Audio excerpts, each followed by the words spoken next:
পয়লাৰ শ্ৰী শ্ৰী গোপাল মন্দিৰত 30 সংখ্যক হোম আৰু সভা মহোৎসৱ আজিৰ পৰা আৰম্ভ হয়। এই মহোৎসৱত ৰাতিপুৱা মন্দিৰৰ ধ্বজা উত্তোলন, সভাৰ ধ্বজা উত্তোলন, শ্বহীদ তৰ্পণ, গছপুলি ৰোপণ আদি বিভিন্ন কাৰ্যসূচী কৰা হয়। আবেলি মন্দিৰৰ দ্বাৰ উন্মোচন, সভাৰ দ্বাৰ উন্মোচন, পুতলা নাচ আদি কাৰ্যসূচী চলিব।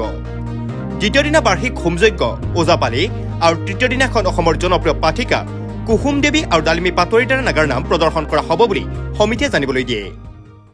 এই অনুষ্ঠানটো তিনিদিনীয়া বৰ্ণাঢ্য কাৰ্যসূচীৰে অনুষ্ঠানটো কৰিবলৈ আমি লৈছোঁ।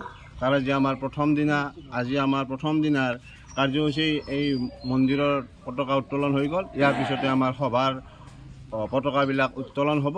তাৰপিছত আমাৰ সন্ধিয়ালৈ আছে আমাৰ এখন ধৰ্ম আলোচনী সভা।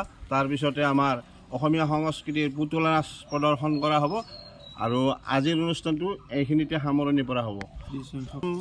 বাৰ্ষিক হোম আৰু সভা মহোৎসৱ আমাৰ ইতিমধ্যে 29টা বছৰ ভালে ভালে আমি অতিক্ৰম কৰিলোঁ। এইবাৰ আমি 30 বৰ্ষত ভৰি দিছোঁ আৰু প্ৰথম দিনাৰ কাৰ্যসূচী আৰু অহাকালি আমাৰ যিটো আমাৰ হোম আছে, আমাৰ 1000 আহুতি হয়।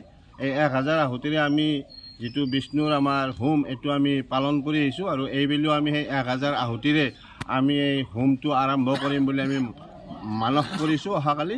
আৰু সন্ধিয়ালৈ আমাৰ ককয়াৰ ভাৱৰীয়া ওজাৰ দ্বাৰা আমাৰ ওজাপালি প্ৰদৰ্শন হ'ব আৰু শেষৰ দিনাৰ অনুষ্ঠানটো আমাৰ থাকিব, আবেলি থাকিব আমাৰ বাৰেৰহণীয়া সাংস্কৃতিক অনুষ্ঠান।